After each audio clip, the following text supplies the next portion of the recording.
Good morning, everybody, to our session on navigating the terrain, cohesive communication throughout the back pain pathway. I'm delighted to welcome you all. My name's Susie McElroy. I'm the Secretary for the National Back Pain Clinical Network, and I'm pleased to introduce our two speakers today. We have Matt Lowe, who's a consultant physiotherapist at the University Hospitals in Dorset and a visiting associate at the Orthopaedic Research Institute at Bournemouth University. We also have Dermot Ferguson, who's an advanced clinical physiotherapist and chair of the National Back Pain Clinical Network. I'm going to start the video now, and please do put the questions and comments in the chat function. Thank you. Good morning, everybody, and thank you for joining us on this National Back Pain Pathway Clinical Network session, which is termed the Navigating the Terrain. How might we create cohesive communication throughout the back pain pathway? Today's session is essentially to discuss communication along the pathway. And I've invited Matt Lowe, who has a special interest in the philosophy of patient-centered care, to come along and discuss this. He's done some research in this area, and I feel he'll have a really good and interesting session. Matt is based down in Bournemouth, and he has been helping out in the COVID response by hanging up his consultant spinal physio role and going back onto the wards and helping in respiratory. So thanks a million for that, Matt. So what we'll do is I'll pass over to Matt. He'll do his presentation for about 20 minutes, half an hour or so, and then we'll come into a discussion, myself and Matt, and discuss some of the issues he's raised. And then from there, we'll open up a discussion to everybody present here today. So on that note, I'll pass over to Matt. Thanks a minute. Thanks very much, Dermot. Okay, welcome everybody. So let's get started.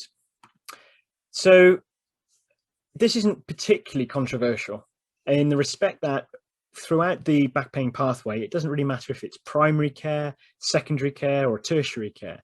There is a need for good quality education and communication throughout the pathway.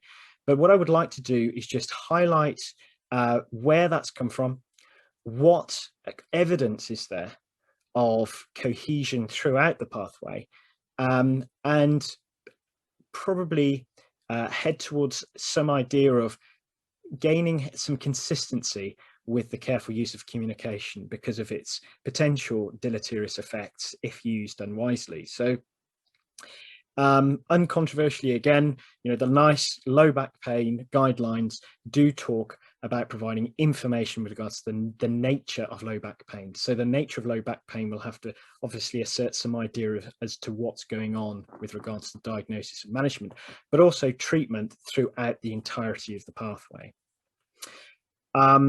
A recent consensus statement for the Enhanced Recovery After Surgery Society recommends that, or strongly recommends, the need for education and counselling throughout the pathway with regards to preoperative, intra and post-operative lumbar spine surgery. And with regards to our own low back pain and radicular pain pathway, public education and self-care is the start of the entirety of the pathway, and it runs all the way through. And much alongside the recommendations from GIRFT, although some variation with regards to how we provide education and communication to individuals and populations, unwarranted variation unfortunately has an adverse effect on patient outcomes and provides wide clinical variation and poor patient outcomes across populations. So what patient information evidence do we have? And I'm just going to draw briefly on some research that I did with some colleagues, Louise Burgess and Tom Wainwright at the Orthopaedic Research Institute. And essentially what we did is we assessed and evaluated 32 patient information leaflets which were given out to patients prior to lumbar spine surgery. And we evaluated the quality and content using the Discern tool. And the Discern tool is a validated tool for patient information. And what we found is a huge variation from those rating poor to those rating to good quality. And if you look at some of the details, perhaps at some other time, you'll see some exemplars of some really good patient information out there. But unfortunately, there is this huge variation. And the information, the quality of information that we're providing people after fairly standard primary surgery for lumbar spine surgery, both decompression and lumbar spine fusion, varies quite significantly in terms of its quality across the United Kingdom.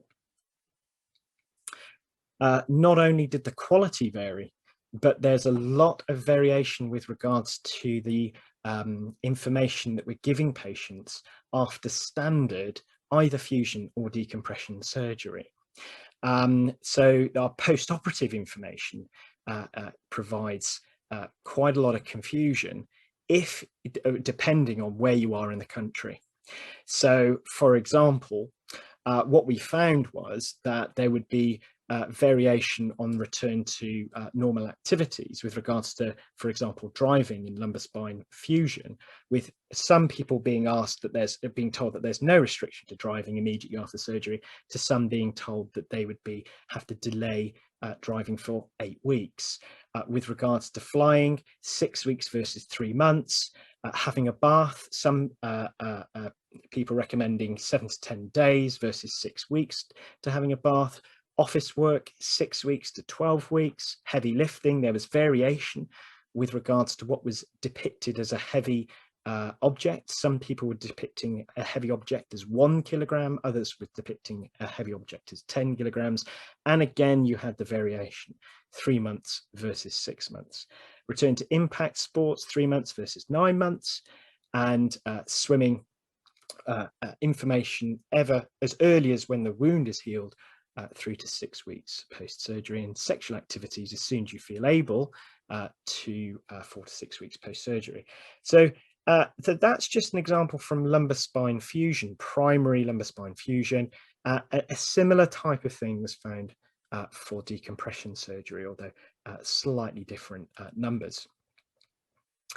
So there's one thing, which is there's a variation in what we feel the appropriate way to rehabilitate a person after something that is not standard, because we would always approach a surgical procedure with some particular approach for the individual case.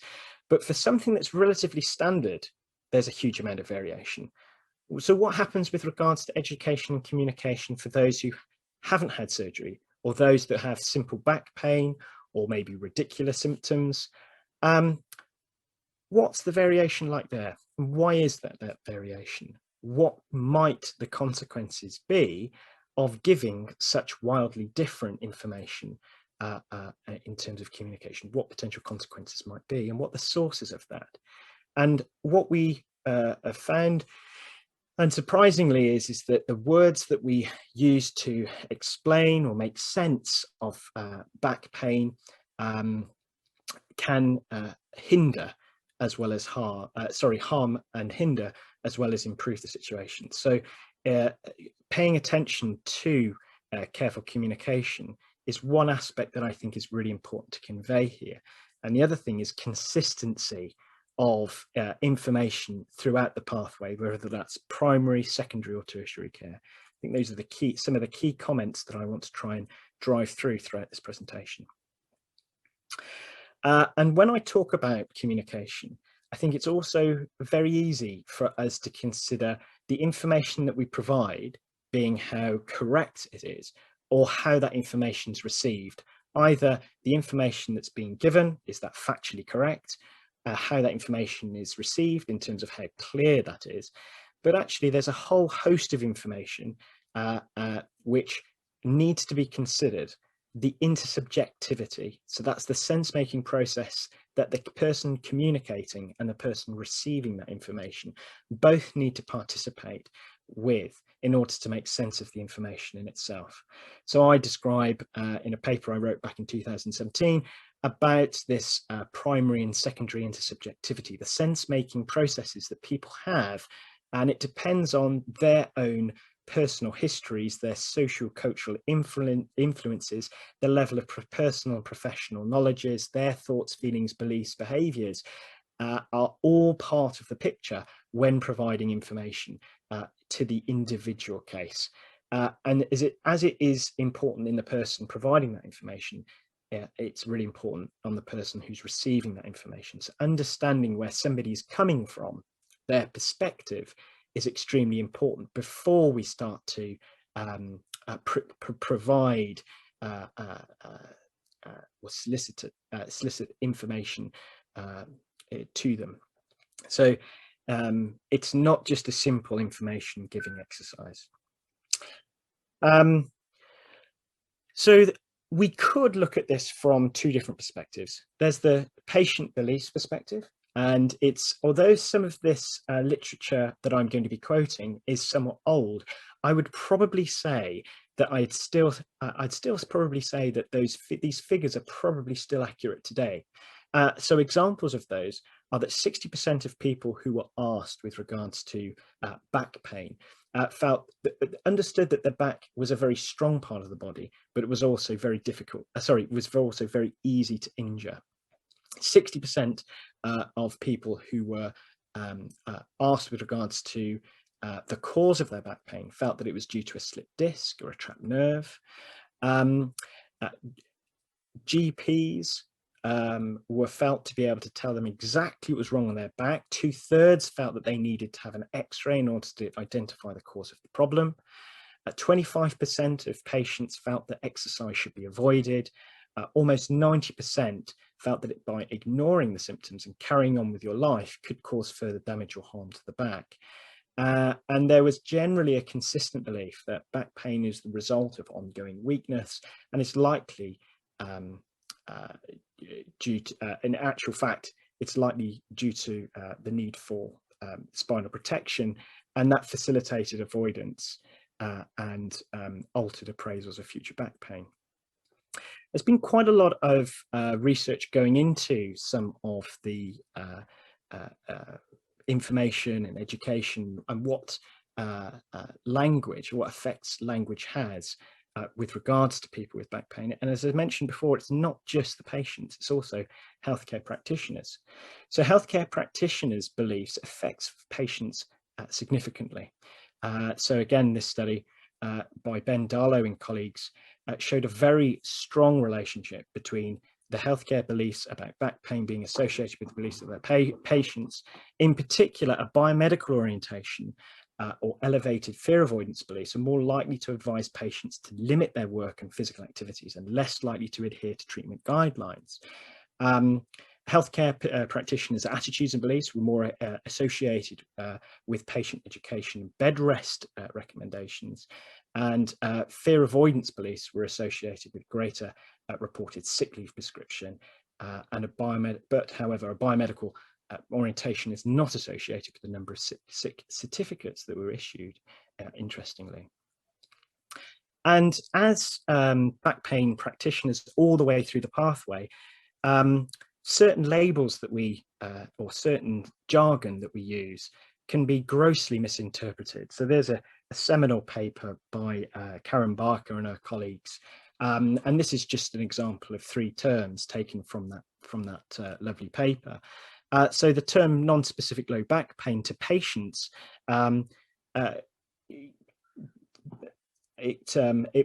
basically patients felt that non-specific low back pain meant that the clinician did not understand the cause of the symptoms or how to treat it, or indeed felt that the clinician felt it was all in their head.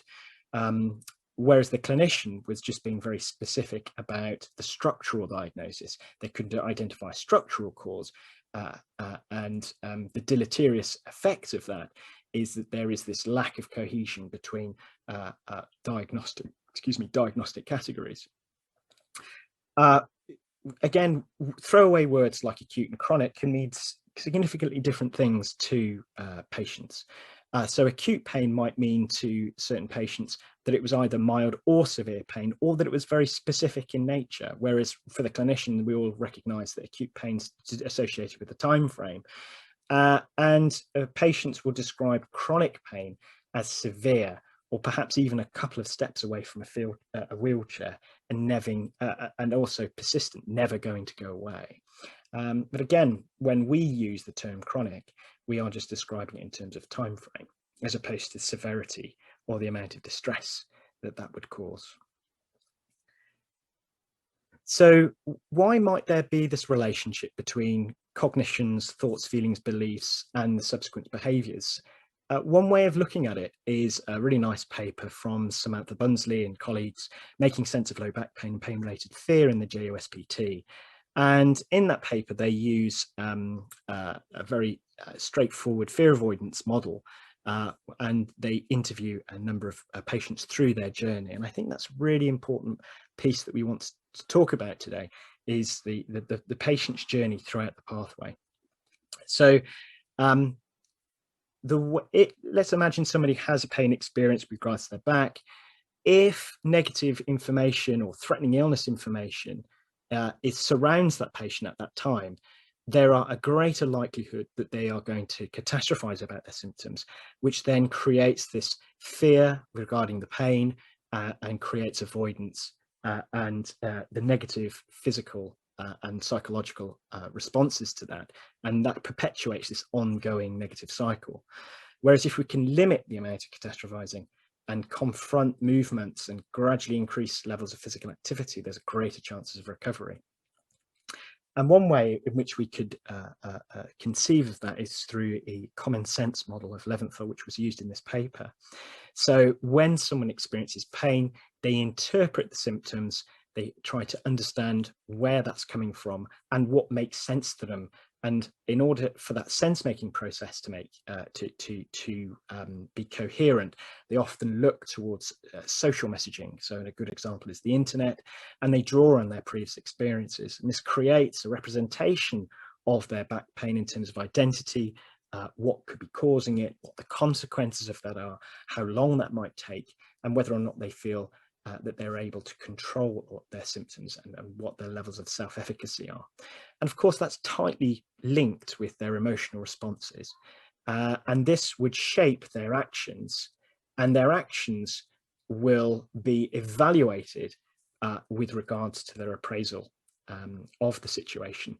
And that appraisal of the situation would either confirm or refute their previous representations. So from a physiotherapy perspective, what we often have in rehabilitation is people going through this stage 2 and stage 3 process, and we have to subtly, carefully, and with a lot of consideration reframe the representation of low back pain in order to dampen down the emotional response and interpretation, and start to unpick this whole cycle and be able to effectively facilitate people through their journey. So there is an unpicking of this common sense model that needs to happen.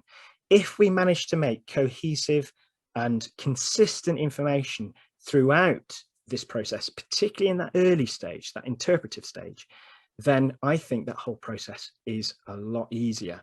If we catch people too late, when they have appraised the situation over a long period of time, after exploring lots of different actions that they've tried to resolve the issue themselves, that becomes a lot more difficult to change. That's my hypothesis, and I'm pretty sure most of you would agree. Again, Ben Darlow looked at certain healthcare professionals' influences, and the information that healthcare professionals gave really did kind of go into some certain types of themes. So the information about overprotection of the back tended to create avoidance behaviors, guarding of muscles, and the relationship between muscle guarding and postures. And that led on to an emotional response of feeling guilty, frustrated, worried, and hypervigilance towards the back. often poorer expectations with regards to future treatments. However, the healthcare professional was in a place where, if they managed to facilitate activation and reassurance, there was a way in which therapists could increase the patients could increase their confidence and have a positive approach to activity, and thus create a positive expectation. So these were the kind of themes that were drawn from Bendalo's work. So, much like most guidelines, I don't want this to become like a recipe book, or that the fact that I don't make any mistakes in my communication or anything like that. But there are some general things that I'm very cautious about, and I'm sure Dermot would agree that these categories of caution around structural damage being the cause of symptoms can be very problematic. So, for example, saying to somebody that they have degeneration, arthritis, or a disc bulge, or disc disease, or a slip disc, or a pelvic dysfunction, it heightens fear, because although in some cases you may be, from a biomedical lens, factually correct, it means that it's a monocausal reason and explanation for their symptoms. It's a singular cause, and it's pretty deterministic. There's no way that that's going to get resolved. It puts rehabilitation pathways in a very difficult situation, because of what other options do you have apart from fixing the structure. To say that the back is damaged, or that you have the back of a 70-year-old, increases people's tendency towards fear and anxiety, or indeed reduce their levels of physical activity. And the same thing with its wear and tear. Although in some respects you could argue, yes, that could be absolutely correct from a particular perspective, it also has the consequence of, well, the more you exercise, the more likely you're going to wear out. And if that happens, then, well, what's the likelihood that that person's going to engage in any kind of therapeutic or lifestyle intervention? Promoting fear beyond the acute phase. This is something we could all fall into the trap of. So saying things like, you have to be careful, take it easy from now on, or suggesting that the back was weak, or having poor core stability, it has the tendency of increasing hypervigilance, increasing fear, and it manifests in the way that people move, and the way that they are participating in their normal activities, and start to put their lives on hold. Also, and related to this, promoting a negative future outlook. Your back weight wears out as you get older, or this will be there for the rest of your life, or I wouldn't surprise if you end up in a wheelchair. These are all phrases that I'm sure people have heard their patients tell them over the years, and often they're associated with poor prognosis. And the final message, really, with regards to hurt equaling harm, that there's this really close relationship between damage and the relationship that has with the pain experience. And so that will come out in certain messaging, such as stop if you feel any pain, or let the pain guide you, because it lends us towards aiming toward, as therapists or as clinicians, that there has to be an absolute resolution of the symptoms for people to start moving forwards with their lives. And I'm sure chasing the pain is something that many of us have fallen into the trap. And actually, if we focused on things that are outside of the clinic door and looked at the process of someone's life, that we would probably be far more successful, rather than to chase the pain and get short-term improvements. So consider reframing the explanations. So rather than framing the back pain as something that's damaged, perhaps sensitized would be a better explanation, and that things like sleep, or stress, or worry, or low mood can increase the sensitivity of the back, and it's that could be driving the pain. And if we concentrate on some of those factors, perhaps we can dampen down that pain experience. It might be that you could say, in terms of structurally, that minor sprains, even minor sprains in the spine, are very painful. But the caution with regards to that is to not kind of belittle the pain in itself. Ensuring that healthy lifestyle is key. Sleeping and a healthy diet, cutting down on smoking will help your back. Pain can be amplified, so the more that people tend to worry or become stressed, the worse the pain gets, and that can create a negative cycle. And ensure that one promotes resilience, that the back is a strong structure. It's rare to do any permanent damage to the spine. Encourage normal movements, relaxed postures, try not to grip the spine, try not to tense your movements, overprotect it, because that can create more symptoms in itself.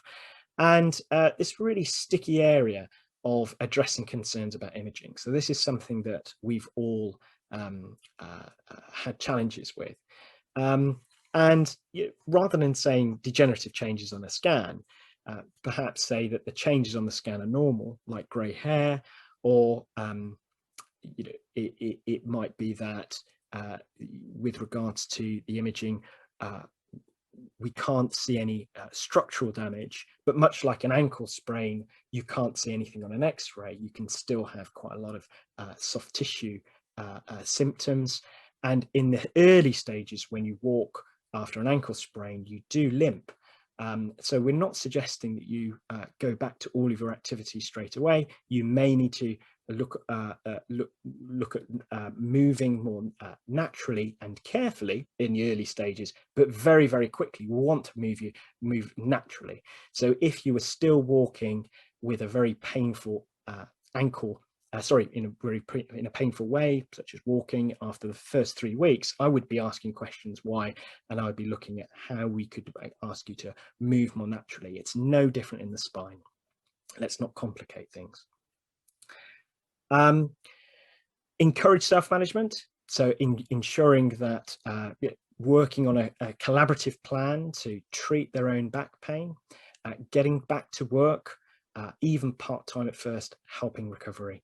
And general advice with regards to movement does not mean that you're causing pain during the movement, doesn't mean that you're causing damage or harm, and to gradually increase your levels of physical activity over time, and to recognize that flare-ups can happen, but that's part of the process. So with regards to key considerations, I think with regards to the back pain pathway, I think there might be some things that we could learn from each other in the back pain pathway. So things like that could be, for example, if you're a spinal surgeon, ask your team, what does it look like going through the pathway to a nurse or a physiotherapist? What kind of messages are we giving? Are we giving the same messages throughout the pathway? Our GPs, our nurses in primary care or in secondary care, are the consultants or registrars? What does the pathway look like to them? And how do they communicate through the pathway from diagnosis to treatment to management? Is there cohesion through the pathway? And if there isn't, is there a way in which we can change those things? The National Low Back Pain Clinical Network are planning to take on the lead with regards to being a resource to facilitate that kind of information. Here he is. He's just about to come online now. He's just about to unmute. You're on mute at the moment, Durt. I don't know if you want to mention a few things about potential next steps before we kind of conclude the presentation. My input on this, Matt, was essentially the National Back Pain Clinical Network could be that resource, that touching stone for people to send that good information in so that we can share it amongst all 4 nations involved in the National Back Pain Pathway. That there is some really, really good stuff out there that you demonstrated in your study. And that I think we do have options to share that better. We know that in future, the regional spinal networks are hopefully going to have more influence and try and bring together better MDTs. So we're not saying that everybody has to use the same information, because I do think some localized communication is important, because Geordie will not understand some stuff from Dorset, and probably vice versa, I would think, Matt. I'm sure of that. Yeah, that you've highlighted quite a few that I think is probably not news to some of us, but may be new to others. And I think in my journey sort of around the country and being involved in National Back Pain Pathway, we know that there's areas of excellence and of excellent communication, but as you've highlighted, there's other areas where it could be improved and could be made better and more focused, I think. And as I said, more coherent and cohesive is the word you used. Is there any ways you think we should go about that, or anything, do you think, any tips you feel that would be helpful for the audience to know? So I think the for us to work in silos and to work in ways that don't necessarily connect to the other elements. And what I think is so fantastic about one element I think so fantastic about this and the National Back Pain Pathway is that what we're trying to do is get this kind of thinking outside of your own individual area. So as much as it is important to have this pathway, which in itself is a process, that a patient works through starts off and has consistent information all the way through the process. I think the different people within the pathway need to understand what that pathway is. I think it's also worth reflecting upon how a person is in a process themselves, and how we often convey information, how we give permission to give information, and how we elicit information, is to recognize that that individual person has a history and personal experiences which certain elements of information or education or whatever kind of intervention you have in terms of communication is going to resonate with them in a different way compared to somebody else. So I think I think there's something about so an example might be when someone comes in, rather than trying to symptom hunt, so tell me about your back pain, tell me, you're making there's a tendency to think about to make assumptions. Straight away you're talking about the back pain rather than anything else. Or, you know, I see on your referral that you've come here for your sciatica. The patient may not even know what sciatica is.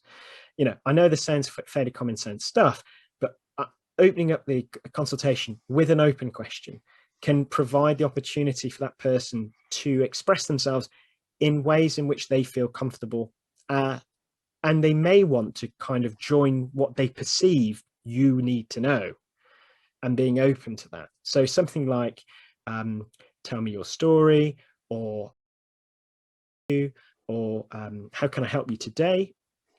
Although they're socially accepted expressions, and I guess, you know, up in the northeast you're probably going to have far different ways of being able to get that than down in Dorset. Like, you know, it's always going to be variation, and I'm not saying there should be a standard way that we do things, but providing that opportunity for open questions to elicit a person's narrative is extremely important, because when we start to engage with that person with regards to education and communication, it needs to be personalized in a context that they are familiar with, in a way in which they will take something away.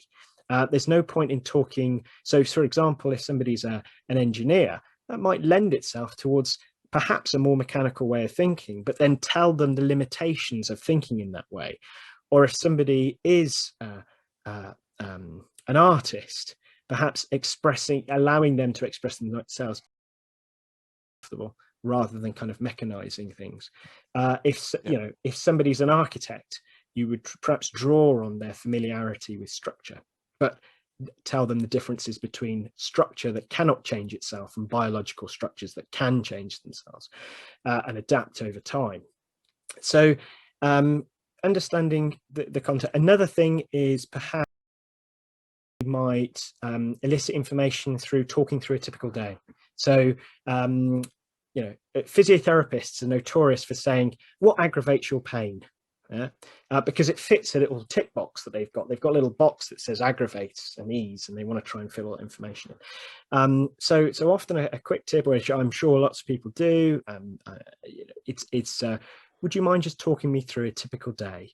Or what do you mean a typical day? Okay, so let's say on Monday, what time would you tend to get up? And then the person then starts, you just give them a bit of a nudge, and that allows that person to be able to express themselves about what a typical day is. They are likely to tell you how stiff their back was, or how difficult it was to put on their shoes and socks. Or they might tell you how challenging it is to get into the car and get to work on time. They might tell you how difficult the relationship is with their boss, who's been hard on them for the last 5 weeks. And within a therapy context, it's really important. Because those are factors that can play or be a part of the situation that you're trying to come to terms with, and certainly see ways in which the sense-making process that I was talking about before, all of this is relevant information without overstating it. Yeah, not all back pain comes from stress. I mean, God, but what I'm saying is that there are elements of healthy living which are useful in situating some kind of explanation, or certainly some kind of direction towards therapeutic improvement. So understanding somebody's general typical day, what time they go to bed, the processes that they do when they come home from work, what do they do to unwind, what kind of things they really enjoy doing, do they have any time to enjoy those things, what they do at weekends, rather than being specific about certain things that aggravate their back pain, leg pain, or certain thing, because often that comes out naturally in a narrative. It naturally comes out. The more forced it becomes, the more difficult it is. And that's not to suggest that you can't ask more closed questions as you go through, but or certainly prompt. But I think there is something there about allowing space for somebody to kind of express themselves on their terms and shape a way in which you would respond to them back in a similar way that they've expressed themselves. Yeah, I think there's something there about those nuggets that you pick up when they're doing that conversation are really going to be the levers that can help you initiate change.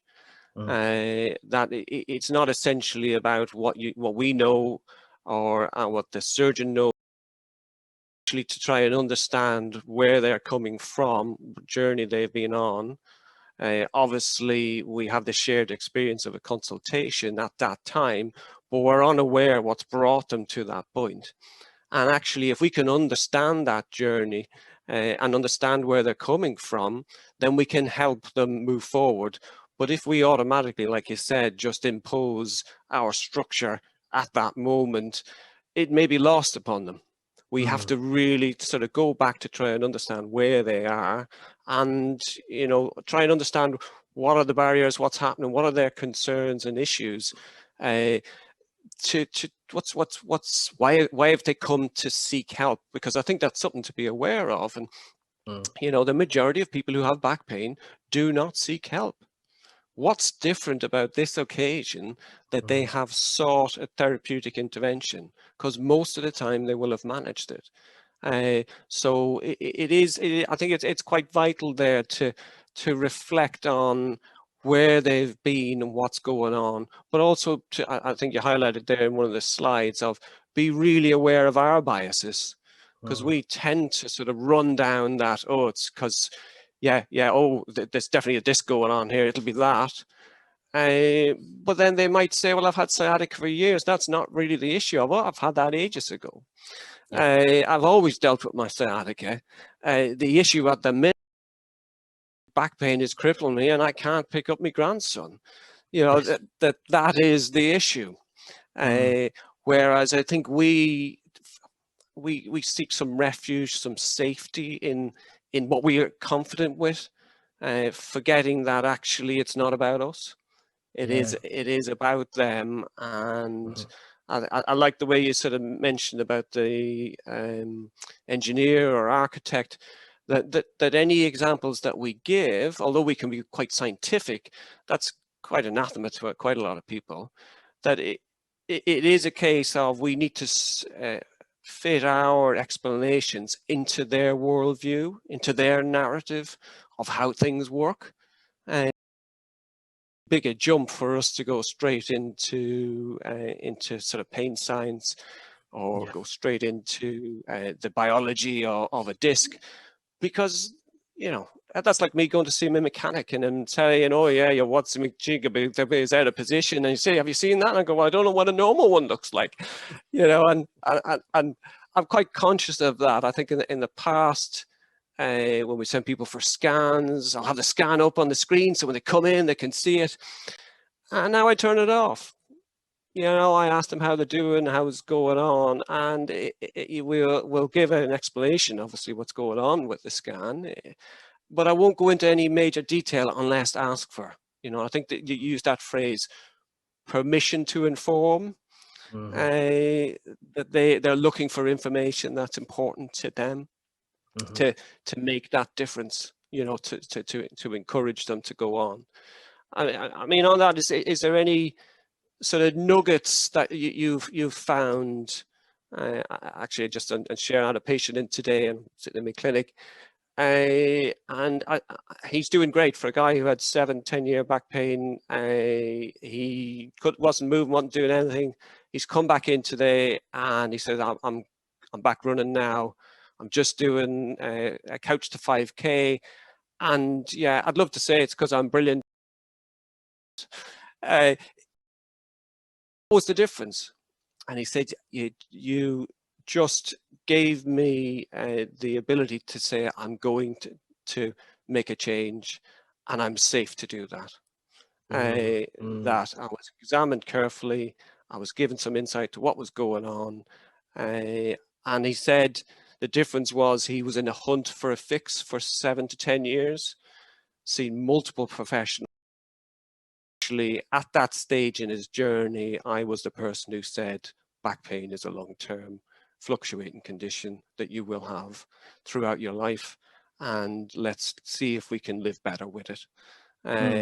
And overnight, that meant he can change. I mean, you've got some good examples of this as well, Matt. Well, I mean, I think the key thing is that you highlighted something that resonated with him, you know, and you know, I think there's a tendency for clinicians to try to do everything. I think it's because we work so hard to help people. Okay, that's what we're here to do, and sometimes we lose focus of what differences, what changes really happen is what happens outside of the clinic. What happens outside of the clinic is probably more important than what happens inside the clinic. You know, there's quite a well-known adage, the talkback kind of test, I guess, is something that you might say to you might say to a patient after you've asked permission to give information rather than just bombarded them with information. So you've provided some information, education, and you just want to understand what perspective that they've taken from it. So you say, let's imagine that they've talked about their husband or wife or loved one at home.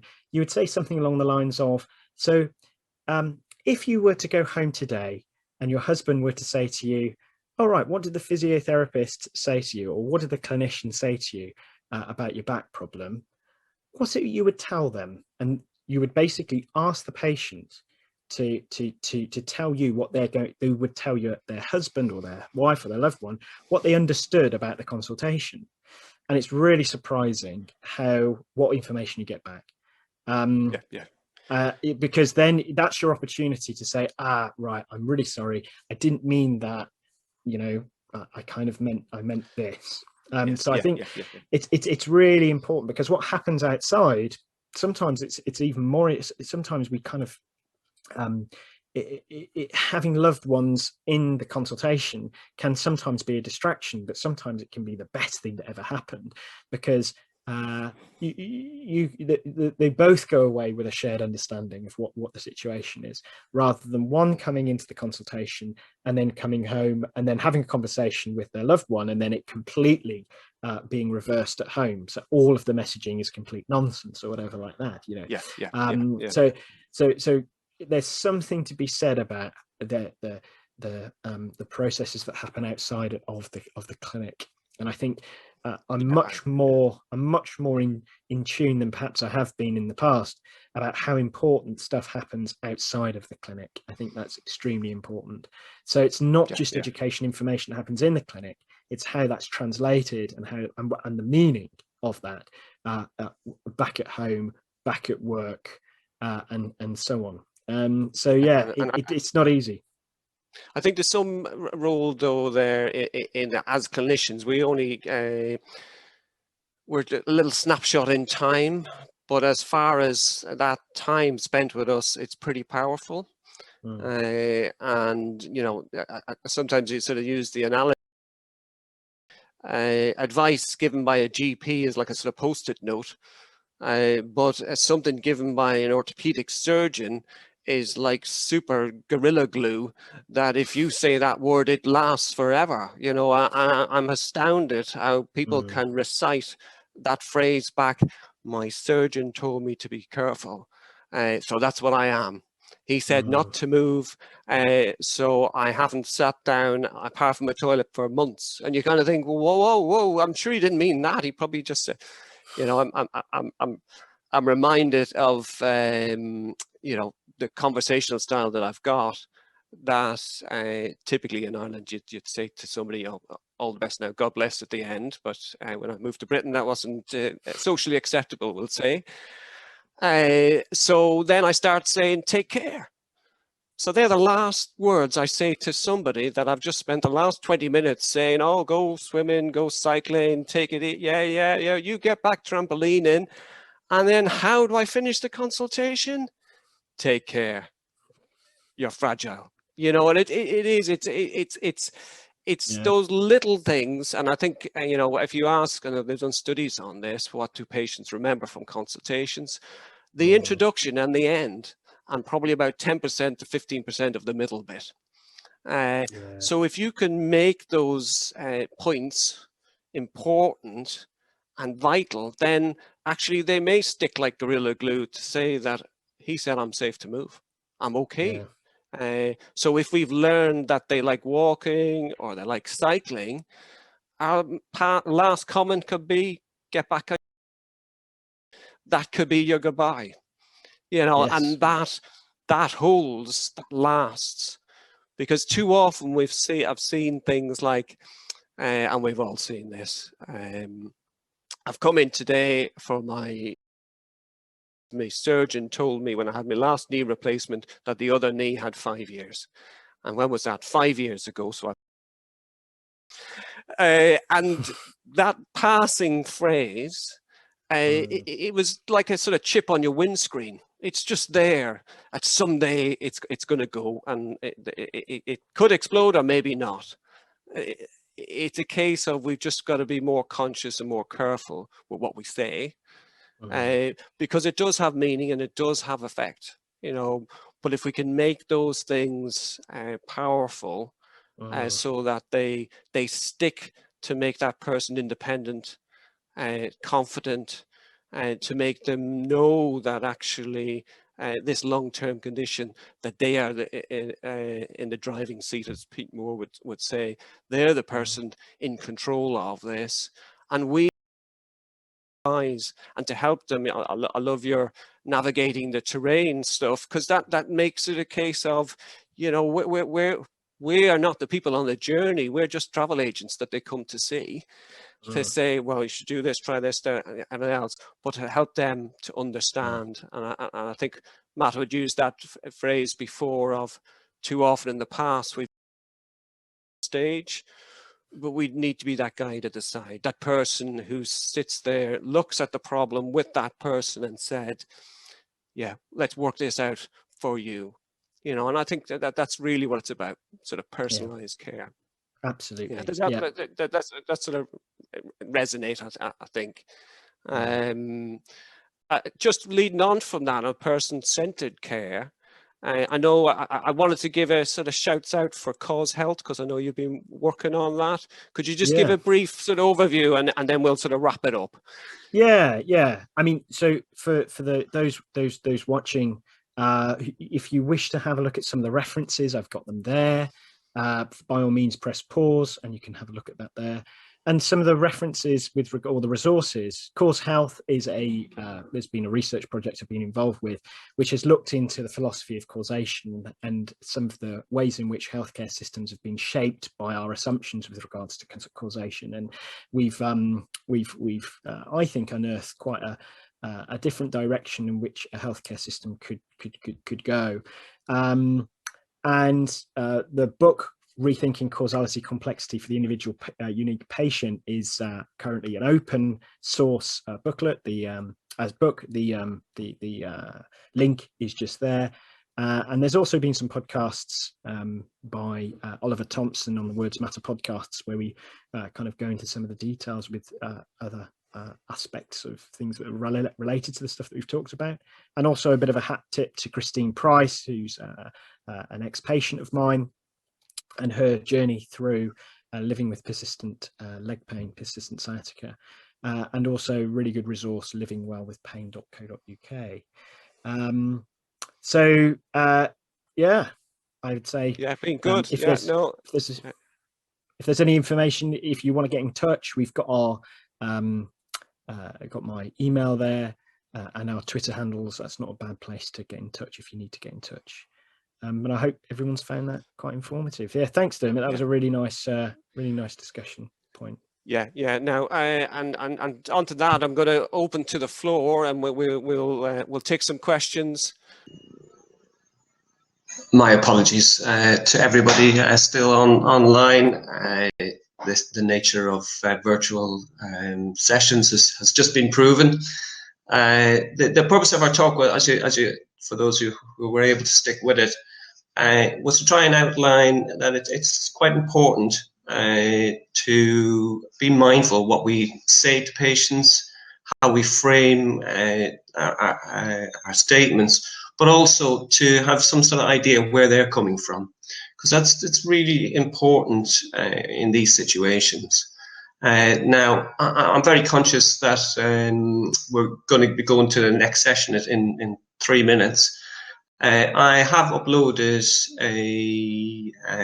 key phrases, things to suggest to say, and things maybe you should think about not saying. And that's in the resources, in the sort of key messages for clinicians.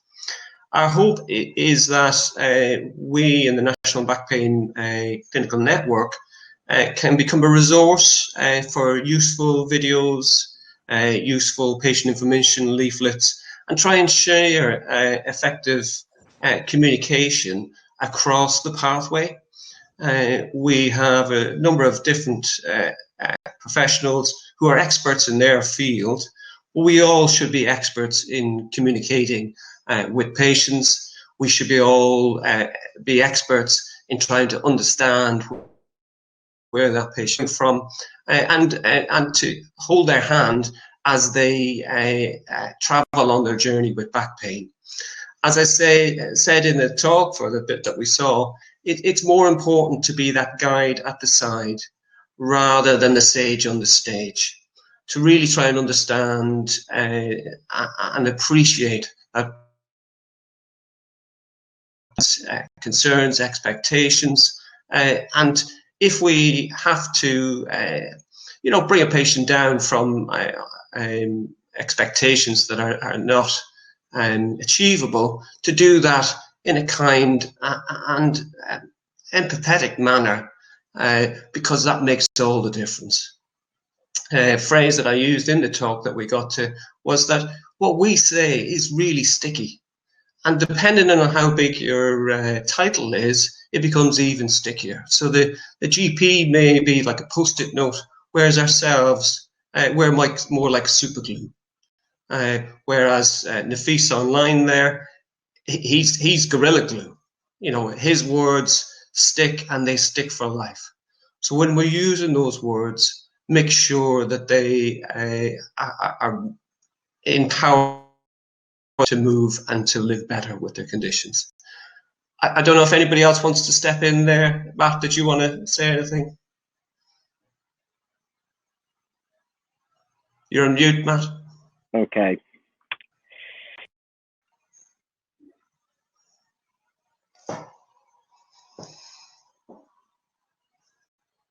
for no. Can you hear me? You can. Okay, right. So huge amounts of technical issues there. What we were trying to convey is that there's kind of there are general pathways which I think structure the whole back pain pathway well, and that we also need to work both at the macro and the micro levels. So how we communicate with individuals is extremely important and context sensitive. We have to take into the individual person's history and context into consideration, which I think everyone here in the conversation is very attuned to. But with such massive variation across the pathway at a macro scale, we're going to really struggle to contextualize within the individual case. So yeah, it's some of the nuance of our conversation has been disrupted, unfortunately. I hope that the video will be there on the resource, or rather when this gets saved. And at the end of our discussion, there is a reference. There is a reference list for all of the references that go through. So I just think, unfortunately, because of technical issues, that slide was not available. Matt, Matt, it's Nafisi. I just want to apologise, and not only to you and Dermot for such a great talk, but also to all the attendees who missed out on it. And I'm sorry that I didn't even get to ask the questions that I wanted to. I'm mindful of time. We will try and get all of those recordings and your references there for everyone. And because of time, and we have to vacate the room for the next talk, we are going to have to leave it there. But please, Matt and Dermot, if you can be in the networking lounge to answer any questions, that would be really helpful. So sorry, everyone, and thank you for bearing with us.